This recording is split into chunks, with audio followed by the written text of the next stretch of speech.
JBL, and the center, there was just a center cluster for live performance. Like who thinks of this stuff? It was just wrong, you know. And from the position you had to mix from, dude, installers, man, they're just brutal. That system didn't cover that area. Thank goodness I had my little Genelecs, and I could delay them and make them sound like what the center cluster sounded like over there, because it was not getting to where I was running the sound from. It took me a long time to get used to doing that. I didn't like that at all at first, but I'm pretty used to it now. But yeah, exactly. We have. I mean, you got to sort of. Right? Yeah, you got to EQ it a little bit, and you got to delay it so that it lines up really nicely, and then you got to sort of walk back and forth a few times so you can relate to it a little bit, you know. But I have to get my head around it. That's the key. Yeah, but I carry a little London unit that has, you know, I can switch between PFL or output of the console, and it uses the same output of the console that's feeding the PA, and I have an EQ on those local speakers that's separate from the EQ for the PFL. Anyway, it's very helpful to, you know, get your bearings together, you know, and then I got a level control and an on-off switch and all that stuff to control it, and it's just that's you know, I bring that stuff just in case, and 90% of the time I'm using it because I have to. Wow, huh.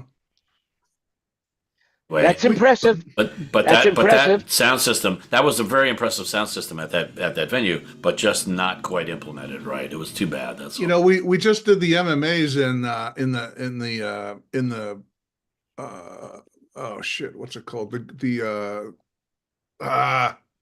Hilton? What? No, in Las Vegas in the Mandalay Bay, it sounds like. All right, think about that for a second. Yeah, Bruce. I'll think about it for a minute. It's right on the tip of my tongue. All right. Hold it. Move it a little further. Move it a little further. Okay, there you go. You're coming. All right. Hey, everybody. Welcome to our 251st meeting. I got to be quick because we got to get back to Bruce because this is exciting stuff. Remember, everything you hear today is an opinion. Okay, here we go. Bruce, to you. Okay. You know, have you ever mixed anything in the joint? You mean like what used to be the Hard Rock? Rock? Like in prison? Yes, it was the Hard Rock, yeah. Well, I did Chris Isaac there and Stevie Nicks there many, many years ago.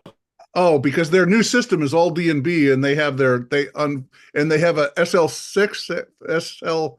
Yeah, the F6L. Abbott console. That system! Oh my God, that system! It's like, you know, that place seats like 1,600 or something, and it sounded like a king size stereo system. It was amazing. Nicest. Yeah, well, the KSL series or GSL SL series. The big boxes left and right. They had like 10 boxes left and right, and then they had a couple of delays, and then they had a couple balconies. You can't beat that D&B it SL sounded series. So good. And after doing the last 4 years at the Desert Inn or whatever that was, where they had the M32s and nothing worked.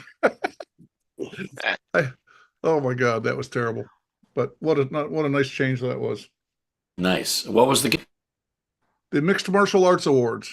I've been doing an awards show at the joint, huh? How about that? Yeah, it's a lot of fun. Chris is giving us a little demonstration. We back up. Doing, I thought he was doing a little bit taekwondo or something. You know. Well, it looks like Chris is in a better mood. So hopefully they're like starting to build his house or something. We need to hear an update here. It's just the clusterfuck continues. It was you look a lot happier, except you need a mirror to shave. Thank you. Yeah. So it's the WGA is the theater in Beverly Hills, not the DGA. The WGA. So what's the one on Wilshire Boulevard that, you know? Oh my gosh. So the Writers Guild is at 135 South Doheny, and the Directors Guild is at 7900 Sunset. And that's the one the DGA is talking about. So what's the one? I think it's called the AMPAS, you know, as in, you know, the Academy Theater, in the one that I'm talking about. But anyway, hey, can I announce something, Jan? Why can't you? Okay, so I am super proud today, just because I just got this email, and the email says, yes, you are now a life member of the AES, because you've been in the AES and been a paid member for so long. You're now a life member. For free, by the way. And you don't have to pay anymore. Wow. No more dues, just life member. Isn't that And how amazing? long? People How who are long is watching this? who don't know what the AES is, 'Cause- it's the Audio Engineering Society. So That's I a joined in huge kudo to you, '77. Kenny. How old are Well, you, you Ken? may be eligible. You Goes should by look on age. their website. So Okay. the point is, I got my membership in 1972 when I was 16 years old, and I've been paying every year ever since. And so then I was going to pay my dues, but then Geyer is actually how you say his name, Geyer, from Scoville's Back Lounge meeting, told me, you should check into life membership. You might be eligible. So I sent an email, and sure enough, I got the word today that I am a life member. I So used do to you go have to a the title convention now? all Do the we have to time. call you? Do we have to call you Sir Ken? Nothing like that. No, it Oh. said, let me see, let me find the email. It just said, we thank you for the work you've done in the field of audio and look forward to many more years of collaboration. Wow. Congratulations. That's awesome. Yeah, I feel really, really special. I stopped going to the AES conferences when all the PA people kind of went over to NAM and, and the AV, what's the AV convention called? LDI? No, there's the I AV. loved AES when it was LDI. at the Waldorf in New York. Infocom. That's when I Infocom. went to it. Yeah. Infocom. Greg. That's when I went to it. I was like a teenager running into the city every year for the Waldorf. Yep. Yep. In fact, I recommend it to them. at that Waldorf, I saw Dan Dugan demonstrating an automatic mic mixer, and I was like, "There's no way. How can you have an automatic mic mixer? That's not going to work." I was thinking it was for music, but obviously it's not. But anyway, the point is, I saw him demonstrating one of his early prototypes of the automatic mic mixer. I remember first year I went, it was Phil Moog was there, and he showed off, even though it was an AES convention, he showed off the mini Moog. I mean, Robert Moog. Yeah. Robert Moog, yeah. Yeah, that guy. I'm saying Phil Moog, yeah. It's not Moog, It's hey? his brother. It's not Moog? Yeah. It's Moog? Yes. I never knew that. I always There thought you it was go. Moog. You learn something new every day, right, Greg? So Yeah. is To he the have guy him in that the had room right now. Is he the guy that had the sex change or something? No, that's Wendy Wendy Carlos. Carlos. Wendy Carlos. Wendy Carlos. was a guy, was born a male and then changed to being a female and would use that Moog a lot. He was a Moog player, right? Right. Well, he yeah, did all very, of the switched on Bach. All of Right, the- switched on by yeah, that's right. Yeah, I was trying to remember. Wow, that that's- is some in good those days, trivia. that was pretty revolutionary to have a sex change. yeah. I wonder if it changed the Not sound here of in his... Thailand, I'll tell you that. It's nothing revolutionary about Well, that here. you guys have lady boys, and those are like their own breed, man. Oh man, and they're getting to be a little bit more anxious out there. Oh, are they the really? headlines were, they were attacking some tourists or something like that, because some people, they stand their ground. You can't fuck with these people. Yeah, they grab your crotch as you're walking by. No, that's the Mexicans in Tijuana. when they try to Oh, steal right. your I'm wallet. getting the two cities mixed up, right? Yeah, that's it. I mean, hey, that's the only time I've ever been pickpocketed. It was in Tijuana. I'm walking down the street, and this woman, she's kind of cute, and she's walking down the street. She's smiling. I'm smiling. I'm younger these days, and all I know is as she gets close to me, she's like walking up. You know how you walk, and one person has to move to the right, one person has to move to the left. Well, I'm walking, and she comes right up to me, and I figure, all right, she's going to move to the left or the right. I'm going to move to the left or the right. And then I start to move to the left. But by the time I started to move, she reaches down, grabs my junk, squeezes it. I bend over. And as you bend over, you can try this at home if you like. But as you bend over, your pockets open up. And she just stuck her hands in my pockets, grabbed everything out of my pockets, and ran away. And I'm just there holding my junk. Oh, and everybody is laughing. Nobody's chasing her for my shit. They're bringing the thieves. They're bringing the rapists. They're breaking into our country. I mean, hey, maybe we'll do a show one day of our Tijuana experiences, but not today. Okay, that was it. That was my only experience. Sorry about that. All right. Back to installation talk. Oh,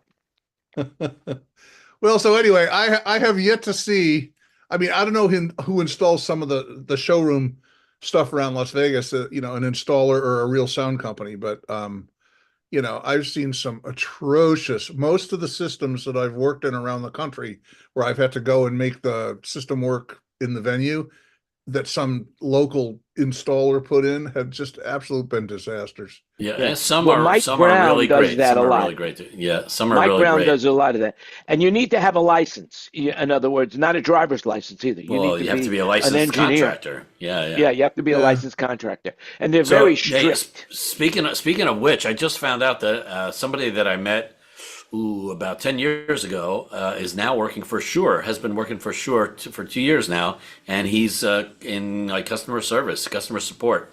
You know, he used to work for Bose. He was with Bose for a long time. He was like the same kind of thing at Bose. He would support Bose professional products for any of the end users. And now he's at Shure and he supports the end users for Shure. It was really, he called me on the phone and I was like, fantastic, that's great.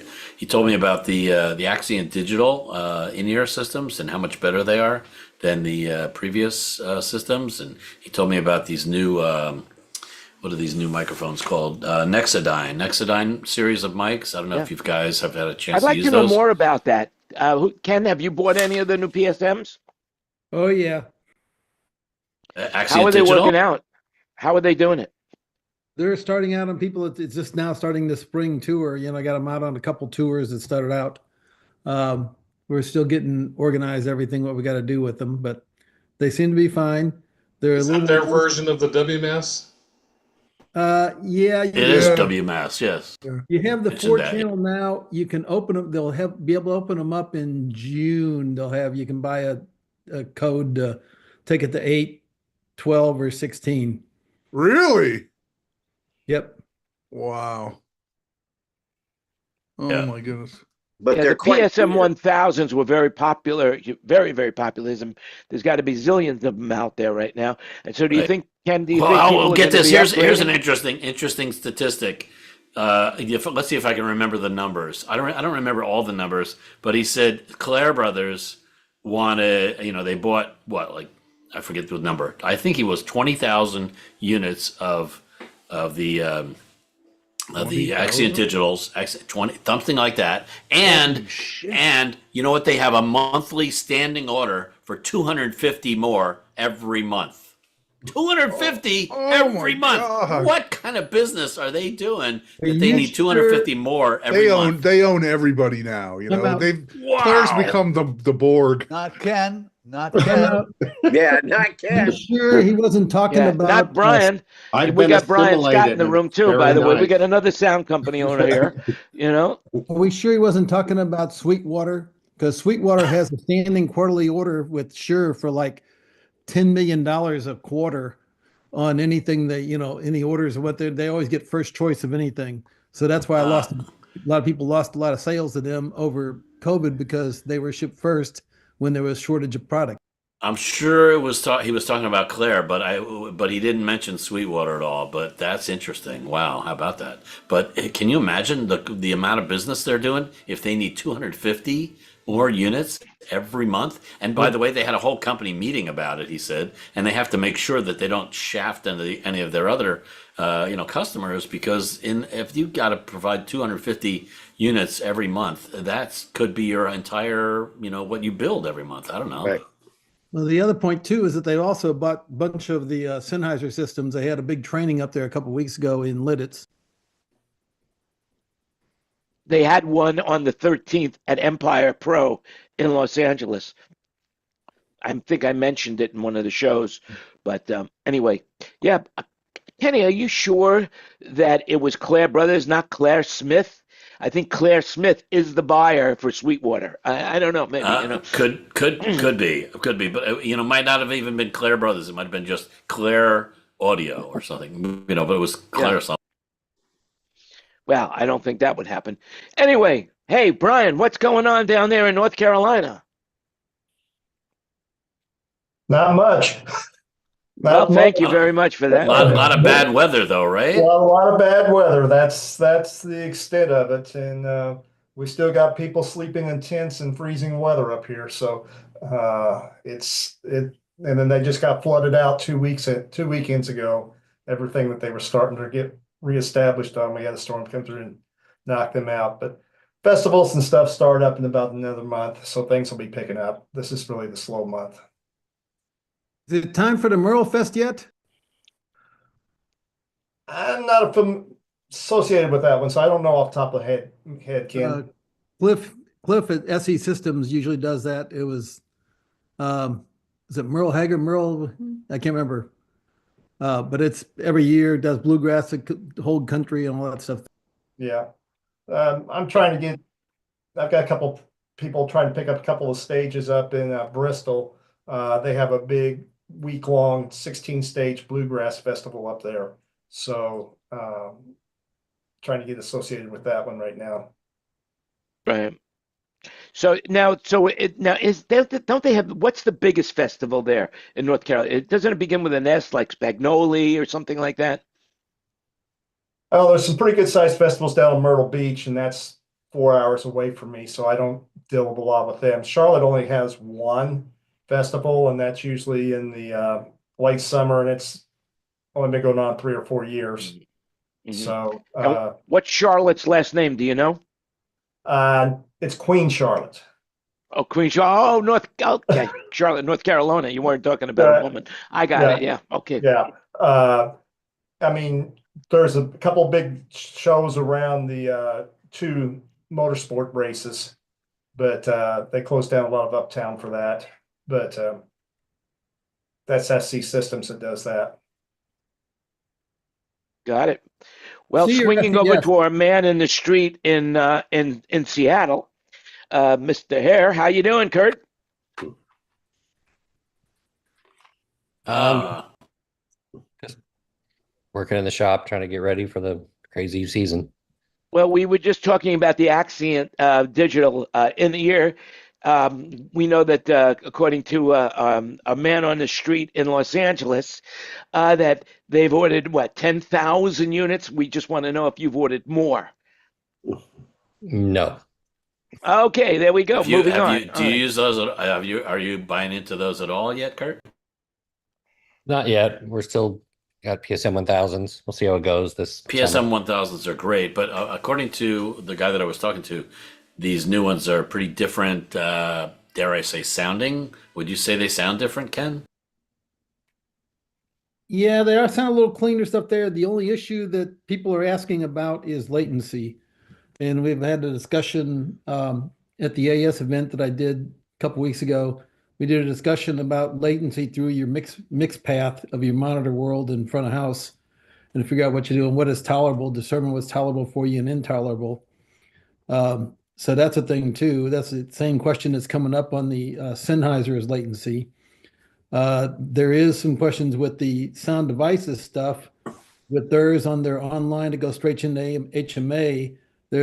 Nobody's really documented yet what the actual latency, but people think it's a little less than this Shure and Sennheiser.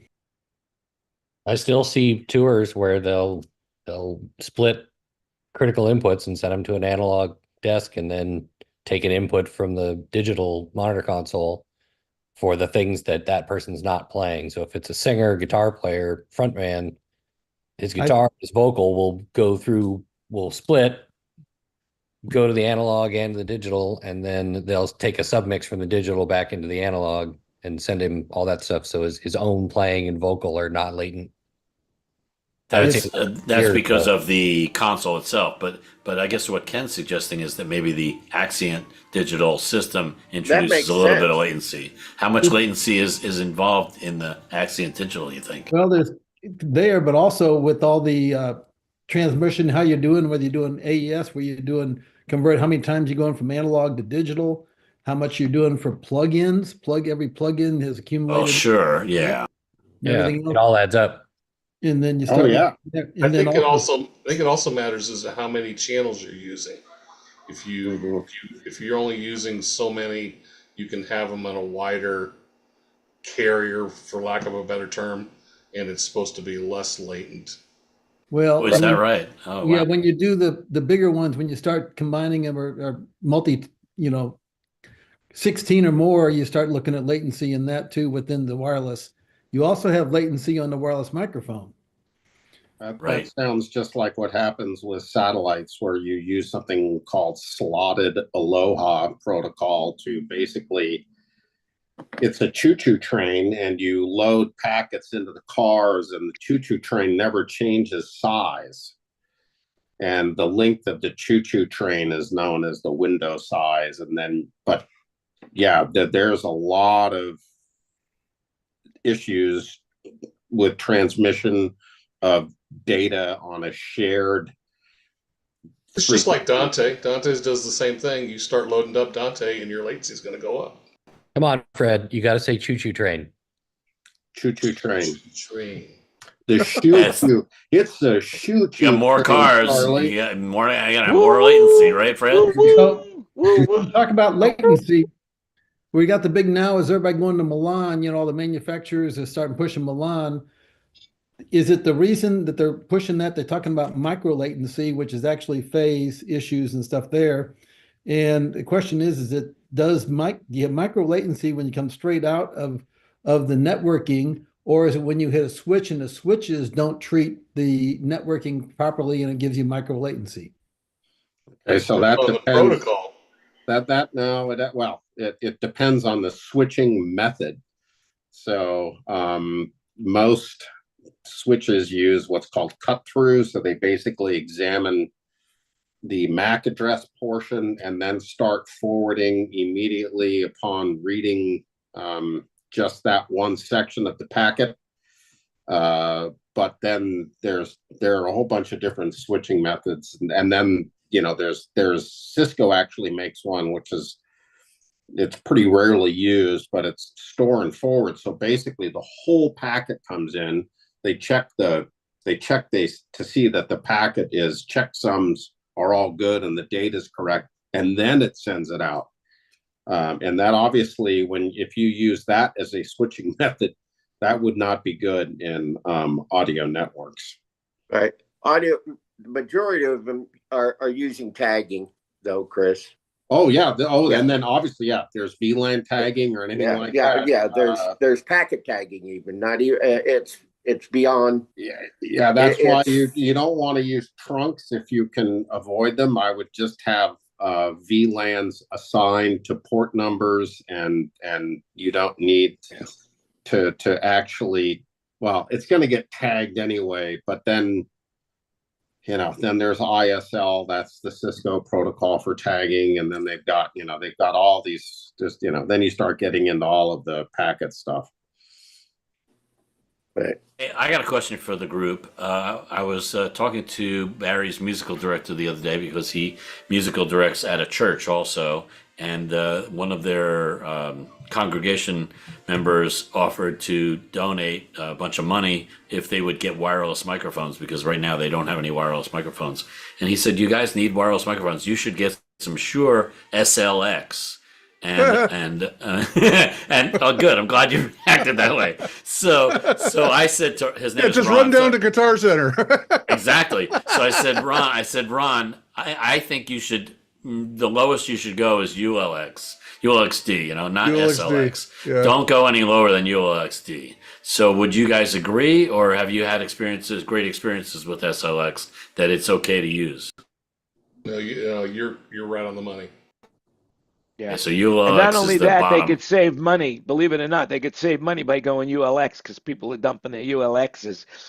Well, that's so what I said. I they said rather than go SLX, go used ULX is what I said. And he went, okay. And I found a couple things on Reverb right away. They're like basically half price from the new compared to the new price. So he said, oh, well, let's definitely do that. Yeah. Well, I'm glad you guys agree. Thanks.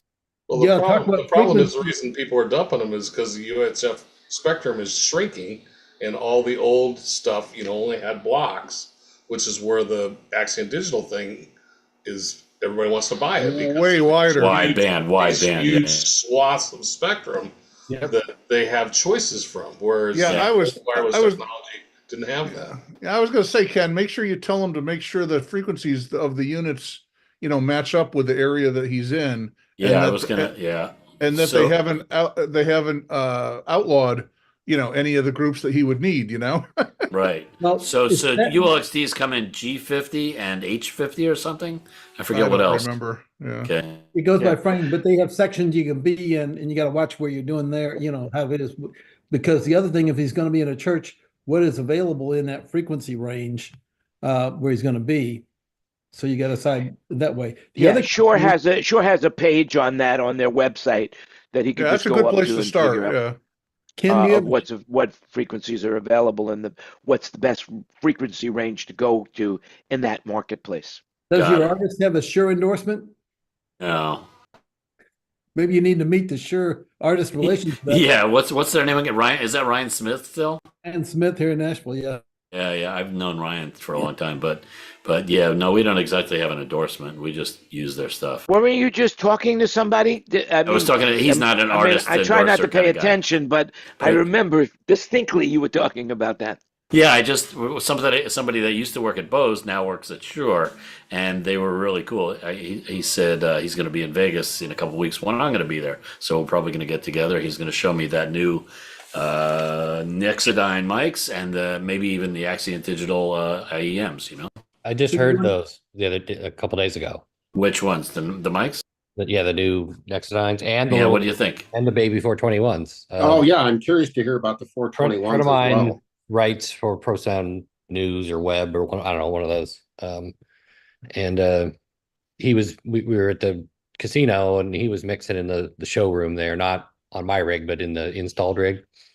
And so he brought them with him because he got them to review and couldn't tell on the guitar mic because the guy was playing through a JC 120 and it was awful. So there's no way to know whether that was good or not. But the kick and the snare mics sounded great with like almost no EQ. He had a CL5 so I could see the frequency content, displayed.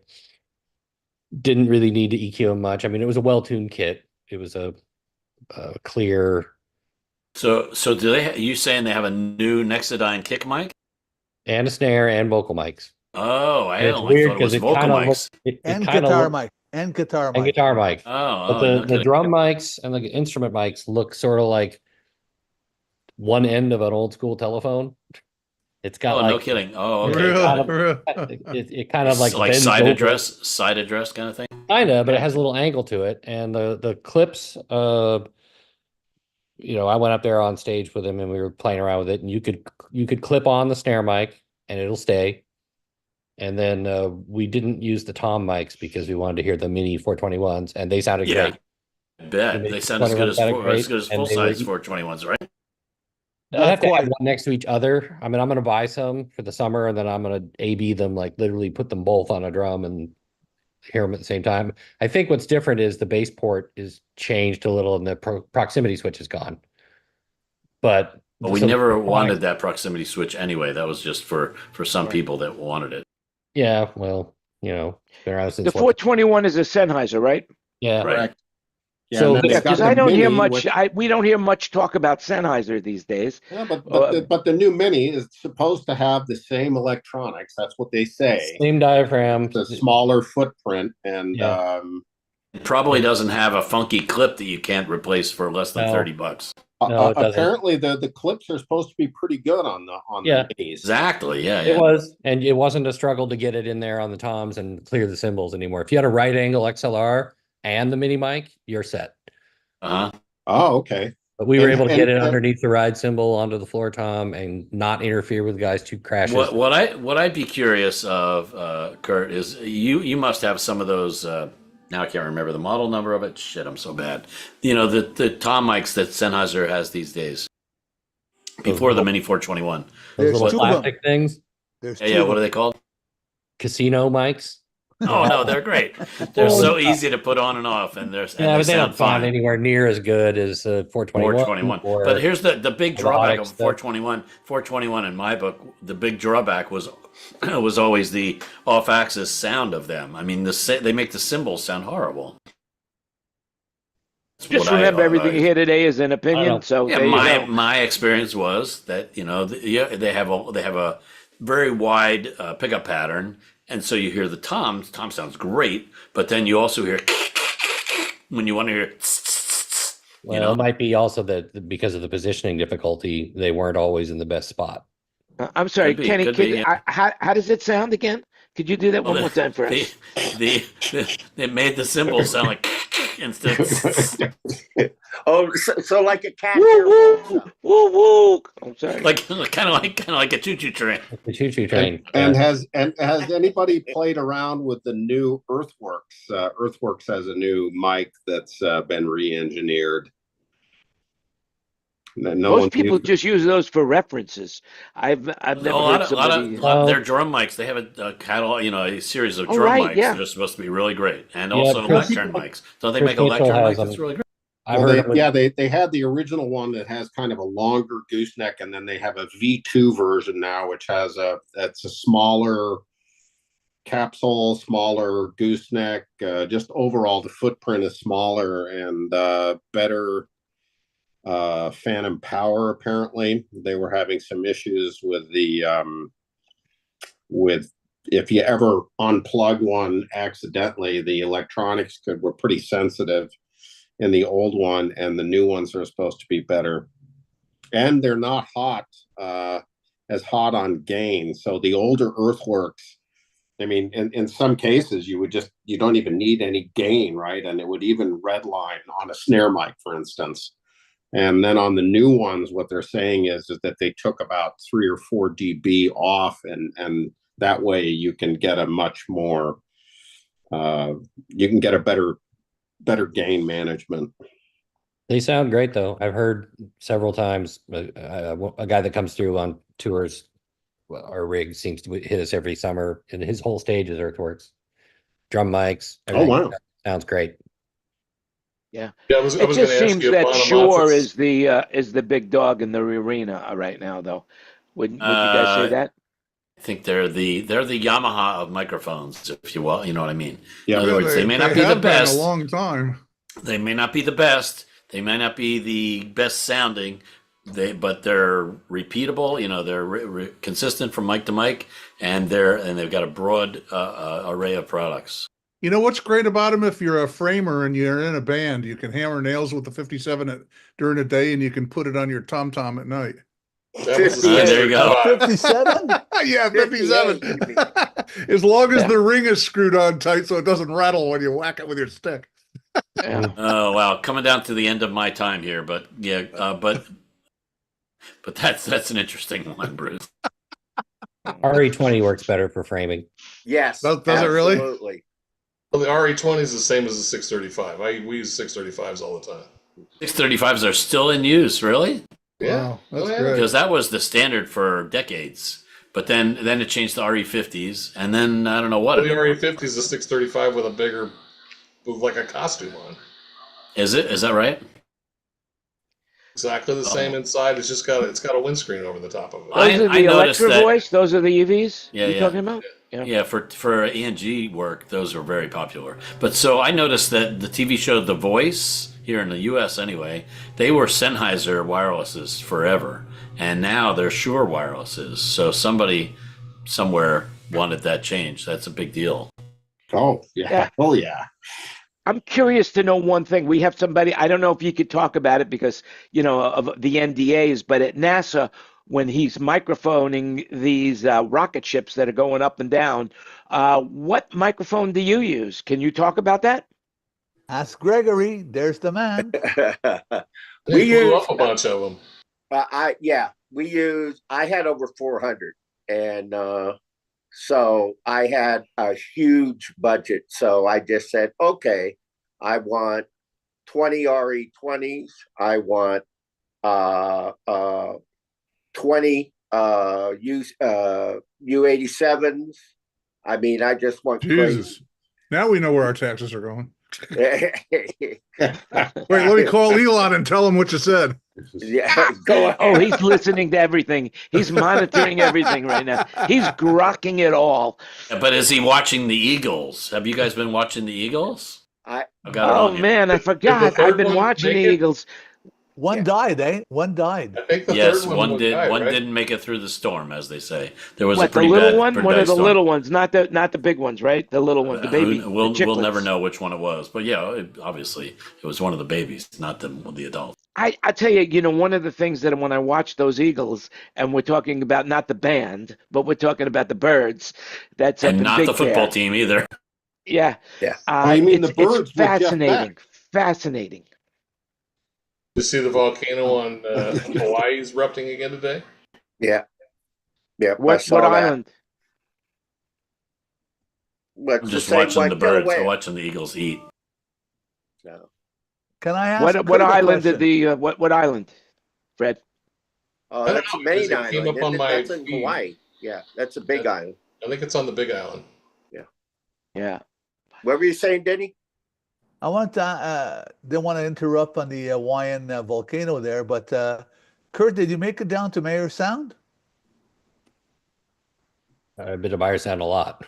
No, you said you were going to go down there to hear a new product. Oh, I'm going down. I fly down Saturday. Which product?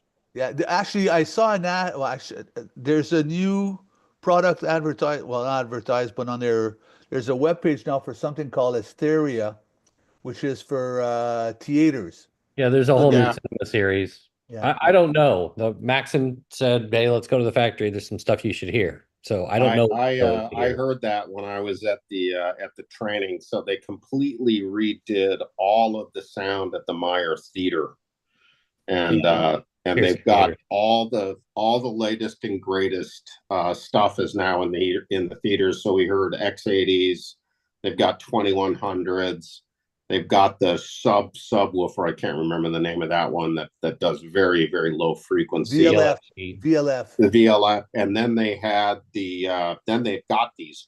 You have to ask them to raise the screen in the theater because behind the screen are these gigantic, the new theater series of speakers they have there. It's absolutely mind-blowing. It's really good. Well, speaking of cool speakers and Meyer speakers, Radio City in New York City, they do their Christmas show, and they do other shows throughout the year. For the Christmas show, they use the Meyer system that's hidden behind the proscenium scrims.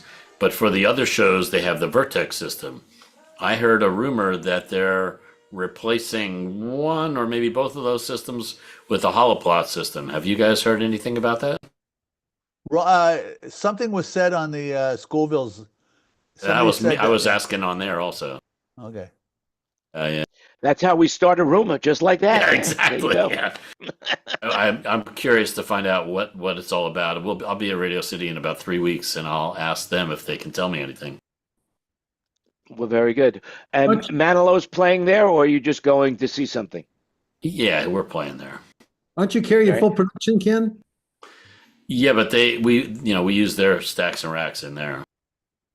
It's paid for in a truck. You might as well put it up. But it's not. We get it as we need it. But you just travel with your console. And by the way, if we were to tell them that we wanted to put our PA up and they need to take theirs down, it's like some ridiculous fee, like $50,000 or something. Oh yeah, you got the union cost of bringing it up and down, and then they got to space map the room. Or whatever, they got to redo their hangs to make sure it's exactly the same as it was. But they only take it down for their Christmas show. They don't take it down for anybody else. Ken, I wanted to tell you before you left, your name came up a lot, actually, last Thursday, because I went to see David Dansky and Hotel California. Oh yeah, up it's about 3 hours away from me. So I spent the day up there. They did a matinee show, and I saw all of Jan and David's good work and all that kind of stuff. Cool, great band, and yeah, your name came up, and Jan's name came up. I was the connection to David to get that gig, and so David's every time I talk to him, he's like, "Oh, I really appreciate you getting me that gig." It's like Yeah. I'm like I just gave him your name, David. You know, Yeah. if you hadn't done a good job, you wouldn't have that gig. Well, Yeah. what was really interesting is David and I knew of each other all these years, and we finally connected through. It took us an hour and a half to figure it all out, but Gray Ingram was our connection, and he was going to be a working for the Doobie Brothers, and I was brought in as a systems guy. It was great. It really was. How about that? So we spent an hour and a half. We're probably connected also because I had many phone calls with Gray Ingram back in those days because I wanted to be the new kid running, mixing the drums. Yep. Maybe you both worked for Kevin Bacon at one point. Could be. Yeah. That's Yeah. right. Anyway, 5 on that years of note, separation. You this guys is- are allowed only 3. He This only is worked the, on outdoor gigs, so Well, so this is the lifetime member of the AES saying "Hasta mañana." I'll see you guys All right, later. buddy. Hey, Thanks Ken, for coming. Enjoy Thanks for- your electrons, Ken. Yep. There you go. Well, we're hearing from Australia, way down under. How you doing there, Wayne? Well, I'm pretty good. I was running late today because I had to go and see the tax man to put my tax in so the government doesn't come after me. Very, very good. Do you have to pay taxes down there? They don't just take it out in the VAT? No, it's a bit, I don't know how it works in the US of A, but we have to, they take tax out, but at the end of every financial year, you go and you get you put in your income and you put in your costs and they work it all out. And sometimes you've got to pay more. Sometimes you get a rebate. Same when here. is the Same here. financial year in Yeah, it's pretty Australia? much same here. When is the financial year in Australia? It ends on 30th of June. And then it starts again on the 1st of July. June.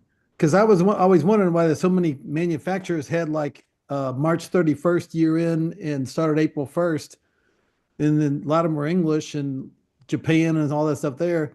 And I was told that like in the 16th century, whatever the king was at that time, he dictated that the year would start April 1st and that the tax year and that everybody's taxes were due, that their year end was finished on the 31st of March. I wonder if that's how the whole fantasy and whatever I'm calling it, April Fool's Day, maybe that's how it started. Maybe. Don't know. Do your research. Do your own research because this is an opinion for sure. But one But a thing lot that's of not an opinion, the Fed met today and they kept the rate the same, which is really good. And the market reacted, and hey. Do you have Okay. a flat rate? It's a flat rate right across. Or do you have different scales when you earn Different more? scales. Different scales. So you have what's called the federal funds rate, and that is dictated by the Federal Open Markets Committee, or the FOMC. So the FOMC met today, and they decide the rate that people with commercial banking licenses can borrow money at what they call the discount window at the Fed. So it's like the lowest of the lowest rates available to anybody, and then everything else gets added on above that. The interbank rate then comes in and all that kind of stuff. Oh yeah. But by the way, speaking of money, the borrowing rate for the prime, which is typically a couple of hundred basis points more than the discount window, and well, I just hope it raises the value of the dollar so that when I exchange money, I'll be better off. Anyway, one thing that you guys don't know, maybe you do know, I don't know, but the penny is going away. The penny, it costs now 3 cents to make a penny. It costs the government 3 cents to make a penny. And the nickel, believe it or not, costs 13.5 cents to make a nickel. A nickel is 5 cents, in case for those people that don't know from what a nickel is, but that's 5 cents, and it costs 13.5 cents to make 5 cents. Makes no sense. Yeah, I literally, Makes no I'll sense. wait until the value goes up. I probably have a ton of pennies in between, 50 Ziploc bags in different places. No one, once you get them, you take them out of your pocket and you throw them in the drawer. Everybody does this. And I forget if there was an estimate actually of how many pennies are in circulation. And it's absolutely mind-blowing because no one uses them. Well, maybe they Well, were yeah, get rid of the 99 at the Well, end of all of your price rather than tags. going to 2 decimal places, I believe they're only going to go to 1 decimal place at some point in the future. Yeah. yeah. The other day I went to get some gas and I said I want 9/10. That's it, 9/10. Don't give me a full pennyworth, and I want some change. They refused. Yeah, well, the minimum amount is like $5 at a gas station, which is like not even a gallon in some places, right? Yeah, but they don't go to the full dollar. You understand Oh, what I'm saying? well, No, that it's 9/10 of a yeah, cent. everything I is, want my change. yeah, can't have it. Yeah, but That's when you it. start talking sales tax and stuff there, that's usually when you end up with the cents, a percentage of cents. Well, So that was one of the greatest bank frauds ever perpetrated. Was the guy at a major bank who wrote the rounding algorithm for compounded interest. So they would end up with lots of decimal places to the right of 100ths. So, 1,000s, Right. 10,000s, and so forth.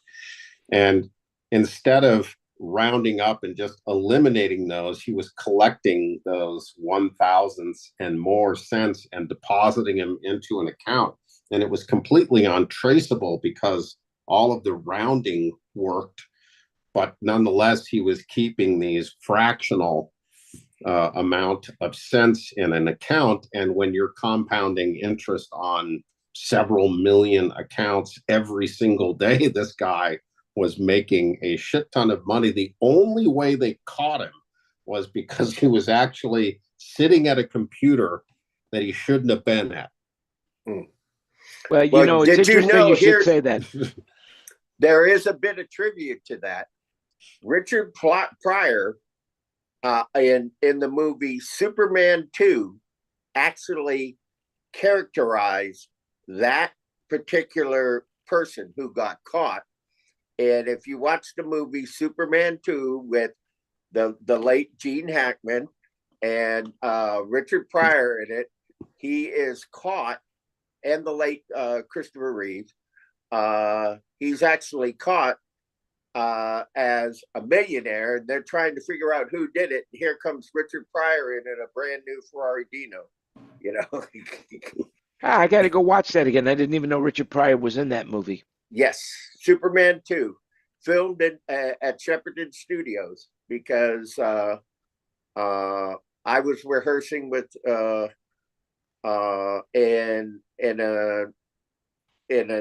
one of the other studios on the lot, so I got to see all the sets and everything. The whole crew did, so it was quite Very, very interesting. Well, going back to money, speaking of money, and they made a lot of money on that movie. I'll tell you that right now. I don't know exactly how much, but it's my opinion that they made a lot of money.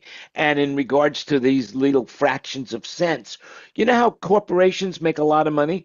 By selling gift cards. And most people don't use all the money on their gift cards, and they're making a fortune on that money that just sits there that never gets used from gift cards. Yep. Did you know? So, The Jan, other big one where they're making money is on the commission fees for clearing credit cards. I mean, that's just a gravy train, man. Every time you use your credit card, somebody up that food chain is just ticking, making that fractional percentage off of every transaction, and it's the amazing. buyer pays that. I mean, the merchant pays that. It's merchant fees. Yep. Yeah. Correct. So do you know who the second largest bank in the United States is? Well, that would probably be J.P. Morgan, I would guess, because Bank of America is number one, right? Nope. Starbucks. Starbucks holds more banking money than any other, the second most, and it's just strictly off their gift cards and their prepaid services. What do they call that? Secondary finance or something. They have a name for that. Yeah. Shadow banking. You have to do it in the shadows. I don't know. I have no idea. I use Starbucks gift cards to give the stewardesses or the air crew members on when I fly. That's something. You're a very generous man. I did that too. I bought like tons of when I was doing business, on a regular basis. I would buy tons of these $5 Starbucks gift cards and give them to people. And I wonder how much of that money Starbucks is still holding that people didn't Yeah, use I that read gift that card. I read that last week and it just blew me away. Yeah. Yeah. But here's a bit of a little news that you might know. Robinhood. You know what Robinhood is? That the financial banking, they just opened up their doors into crypto. And now they're allowing you to use your crypto to send money and receive money from others in cryptocurrency. So it's kind of interesting what's happening with the crypto market. I'm not an expert for sure. Most people think it's a Ponzi scheme, and then and then there's the other people that think gold is the way to go these days. That's all I'm going to say about that. Anybody have an opinion on that? Well, I can tell you one thing. To mine the very last Bitcoins will require the energy of the earth using regular processors that we have now. Mm-hmm. So I there, used to be, I was Bitcoin mining when you cracked the block, you got 120 coins. oh yeah, no, I Well, mean, 120 coins right now, you'd be a billionaire. Yeah. I sold hardware to guys that were Bitcoin mining, and I just laughed. And I could have made a killing. I'd be a billionaire if I had just done it. Hey, did you hear about the guy that has his bitcoins in a hard drive and by accident he threw them away? Yep. And now he was willing to pay whatever it took to get to the dump so that he could look for that. And now he's made a cash offer to buy the dump. Yeah, They won't sell it. several $100 million. That happened. There was another guy that had a Bitcoin wallet that couldn't remember the password, and he had n number of tries, and he was down to his last try. Yeah. Yeah. And then the other thing that's interesting with Bitcoin, it somewhat proves the thesis that these super quantum computers don't work, because quantum computing is perfect to mine Bitcoins. And if they really did have these fabulously powerful, accurate quantum computers, they could mine all of the remaining Bitcoins in a day. And I think you'd want to do that if you had invested all of that money into a quantum computer. The first thing you'd want to do would be to mine all remaining Bitcoins. But if somebody were to do that, you can imagine what the value of the Bitcoin would go. Right. Yeah, but there's a finite. They say there's a finite That's right. number. Yeah, it's a Poisson. Bitcoin. It's an advanced, algorithm that Satoshi used to write this all up. But yeah, a quantum computer can find all remaining Bitcoin hashes very, very rapidly. But it hasn't done it yet. Which proves the thesis that working quantum computers, or either that or they're just really altruistic and they just don't want to go mine and make themselves billionaires in an afternoon. Yeah, but I thought the blockchain makes that impossible. No, I thought that's the whole idea. No, the blockchain just merely ensures that there's no corruption of the hashes and the transactions. It's a distributed database, essentially. And, right. And now that's spreading into other areas. That's utterly separate from the actual mining process. The mining is the discovery of a very long hash. And when you correctly calculate the hash, you have a Bitcoin. And it uses a lot of energy. You have a block. It's called a block, and you're rewarded a Bitcoin for a certain number of Bitcoins, depending on the scale. It's an ever decreasing scale, and it's an ever increasing difficulty in order to solve that equation. Exactly. So it gets progressively more difficult, which was my first statement. That is, like, the very last Bitcoins, in theory, would use all of the world's energy combined to mine them. So there's, as soon as somebody's got a really hot, actual working quantum computer, we'll know because they're going to be all of a sudden able to mine Bitcoins with speed that simply can't be done with standard GPUs today. How much Chris. energy would that take? On a quantum computer, very little. Right. I think they're a fairly good suck on the sector, but I mean nothing compared to running 500,000 GPUs in tandem. I mean, So how So much let me latency is ask you this. involved with Bitcoin mining then? sorry. How much latency is involved with the Bitcoin mining? Well, between the time that you start and the time that you find a coin, it's pretty damn long.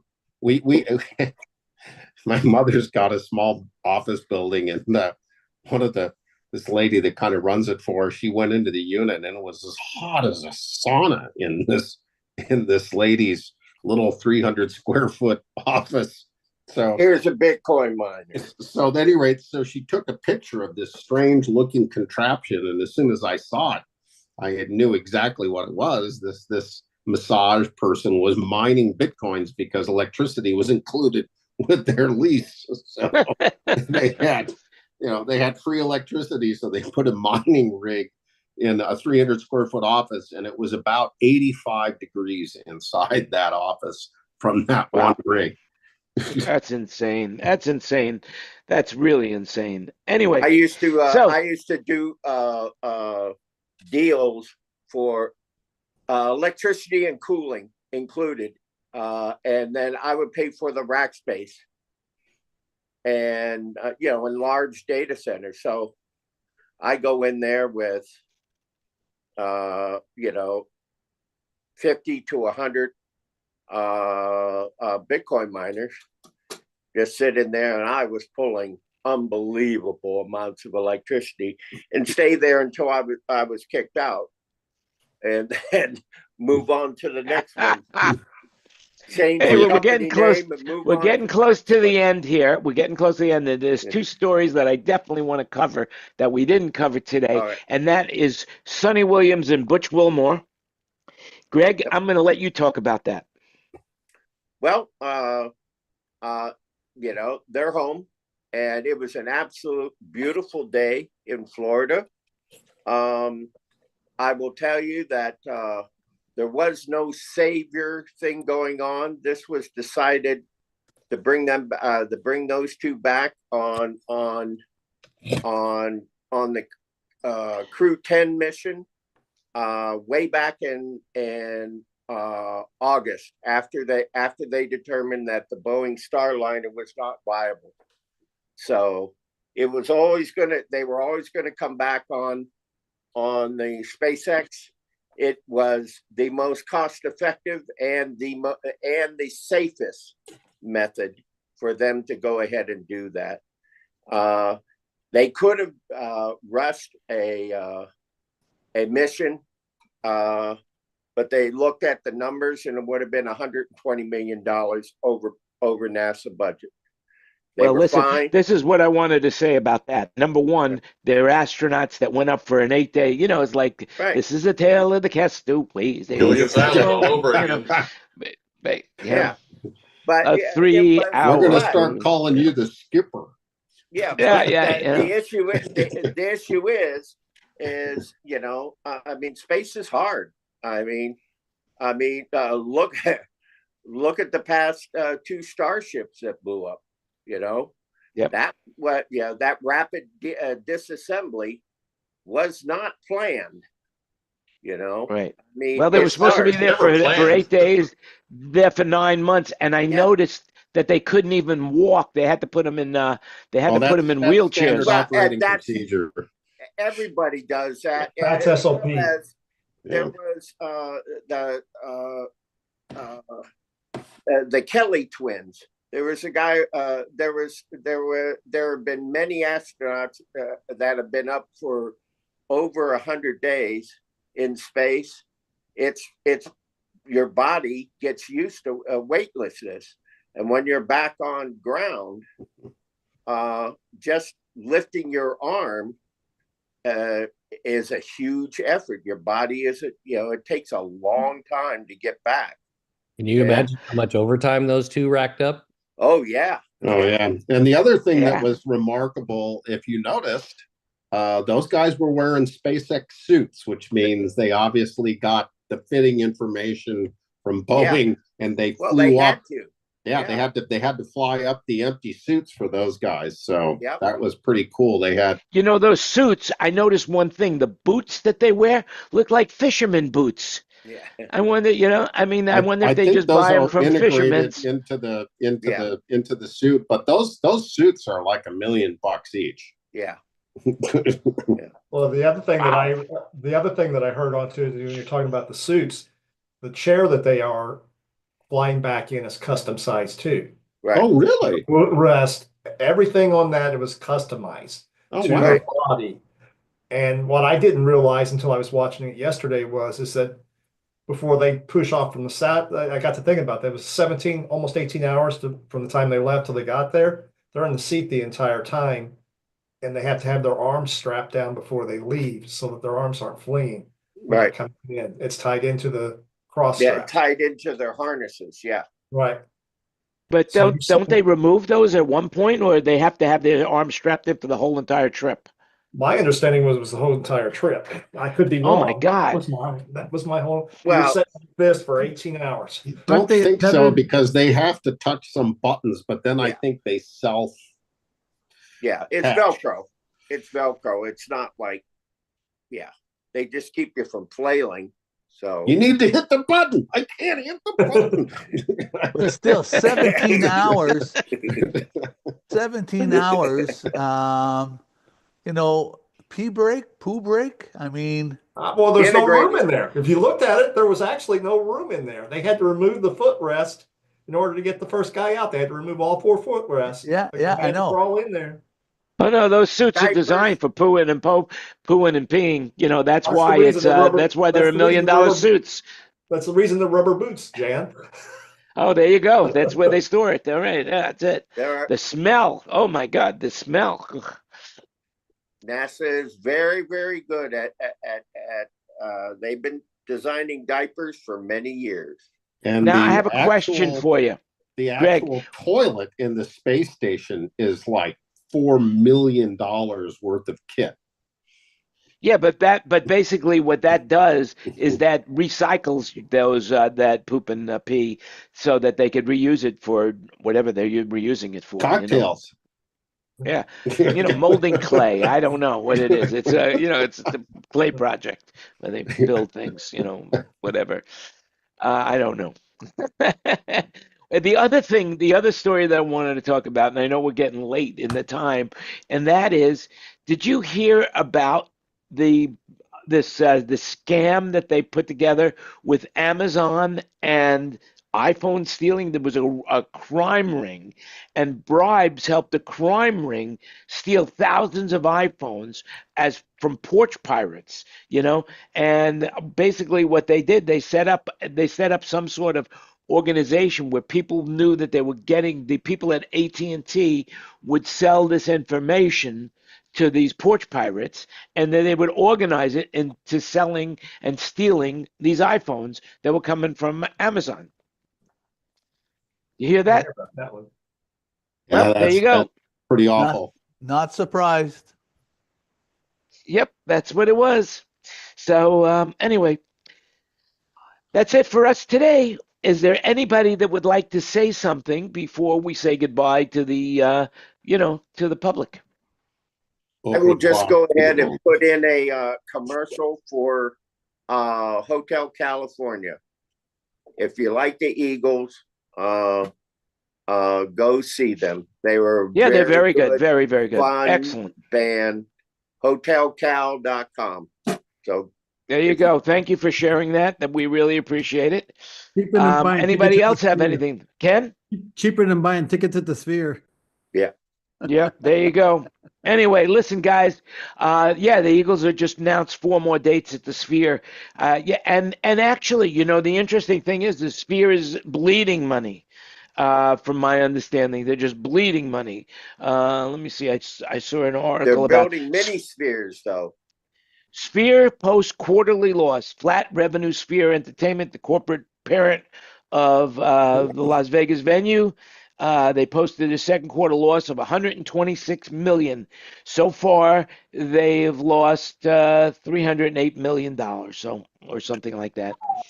So anyway, that Well, might they're information building might be one. wrong. They're building one in Dubai. Oh wait, no. Their quarterly revenue was 308 million, and out of that they lost 126 million. Oh. Good business practice. What could I tell you? You know. But it wasn't the loss from MSG Network, not the Sphere itself. No, or just was the that Sphere. Just the Sphere. itself? Just the Sphere Just itself. the Sphere. Okay. Yeah. Only the Sphere. Just the Sphere. Only the Sphere.